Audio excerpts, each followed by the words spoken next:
Assalamualaikum warahmatullahi wabarakatuh.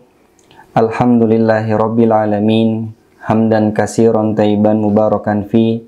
Allahumma shalli wa sallim ala sayyidina Muhammad wa ala alihi wa sahbihi ajmain. Amma ba'du. Saudaraku yang dirahmati oleh Allah Subhanahu wa taala, alhamdulillah, puji syukur mari kita panjatkan kehadirat Allah Subhanahu wa taala, Rabb semesta alam, yang telah memberikan kita banyak kenikmatan, yaitu nikmat iman, nikmat Islam, nikmat sehat, wabil khusus nikmat kita bisa hadir, bisa bertemu dengan tamu yang mulia, yaitu bulan Ramadan. Bulan Ramadan, bulan yang penuh istimewa, di mana ketika kita melakukan kebaikan di dalamnya, maka pahala yang berlipat-lipat untuk kita semua, dan juga ampunan Allah Subhanahu wa taala. Dan juga salah satu keistimewaannya adalah terdapat salah satu malam yang luar biasa, yang istimewa, yaitu malam Lailatul Qadar. Semoga Ramadan kita penuh dengan amal kebaikan dan keberkahan. Salawat berinsalam tak lupa kita hanturkan kepada suri tauladan kita, Nabi Muhammad Sallallahu Alaihi Wasallam, beserta para keluarganya, sahabatnya, istri-istrinya, anak-anaknya, dan kita semua sebagai umatnya yang senantiasa istiqomah dalam mengamalkan sunnah-sunnah beliau dalam kehidupan sehari-hari. Saudaraku yang dirahmati oleh Allah Subhanahu wa taala, untuk membangun sebuah peradaban yang unggul di masa depan, maka kita harus memulainya saat ini. Kita sebagai umat Islam tentu tahu sejarah umat Islam, di mana Islam sebagai rahmatan lil alamin pernah mendominasi 3/4 dunia.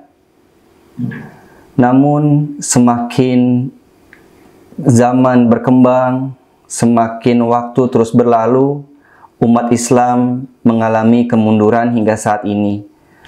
Dan tentu banyak penyebabnya, namun yang sangat esensial adalah umat Islam telah meninggalkan petunjuk Al-Quran dan ajaran sunnah Rasulullah Sallallahu Alaihi Wasallam. Oleh karena itu, untuk membangun kembali sebuah peradaban Islam yang unggul, maka mau tidak mau kita harus kembali kepada petunjuk, kepada Al-Quran dan Sunnah Rasulullah Sallallahu Alaihi Wasallam. Dalam Al-Quran, Allah Subhanahu wa taala berfirman, yang artinya, maka jika datang kepadamu petunjuk dariku, lalu barang siapa yang mengikuti petunjukku, ia tidak akan sesat dan ia tidak akan celaka. Dan barang siapa yang berpaling dari peringatanku, maka sesungguhnya baginya penghidupan yang sempit, dan kami menghimpunkannya pada hari kiamat dalam keadaan buta. Quran Surat Thaha ayat 123 dan 124.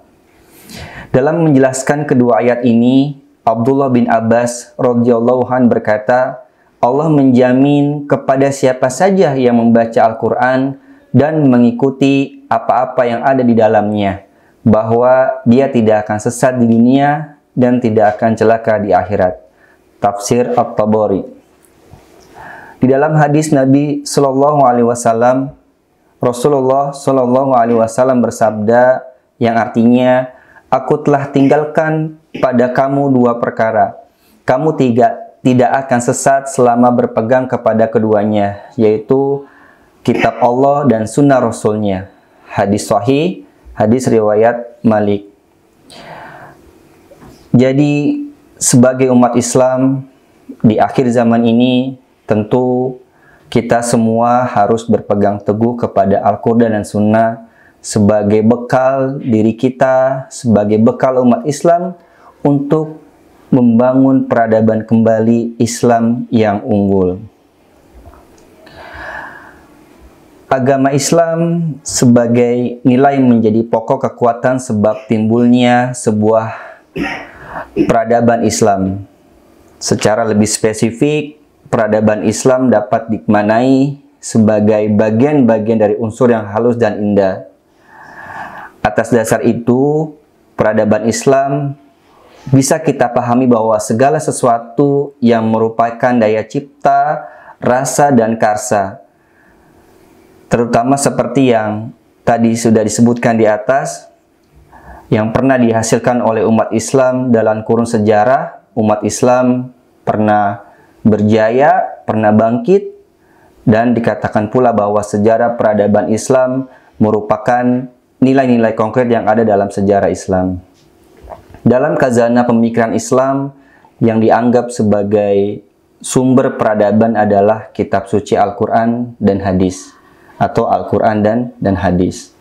Oleh karena itu, jelas kita sebagai umat Islam harus terus belajar, mempelajari, memegang teguh dua pusaka yang diberitahukan oleh Rasulullah, di mana kalau kita berpegang teguh kepada keduanya, maka kita tidak akan tersesat, kita akan mendapat petunjuk, yaitu Al-Quran dan Sunnah. Kunci untuk membangun peradaban Islam yang unggul adalah tentu dunia pendidikan yang sangat-sangat kita harus pegang, ya, karena dunia pendidikan merupakan sebuah wadah yang mewarisi tradisi keilmuan Islam, dan hendaknya kita sebagai umat Islam, umat Muslim, untuk mengambil peran dalam upaya membangun kembali peradaban Islam yang unggul, yaitu dengan menghidupkan nuansa Islam, biah-biah Islam, nilai-nilai keislaman, dari mulai diri kita sendiri, keluarga, masyarakat, dan negara.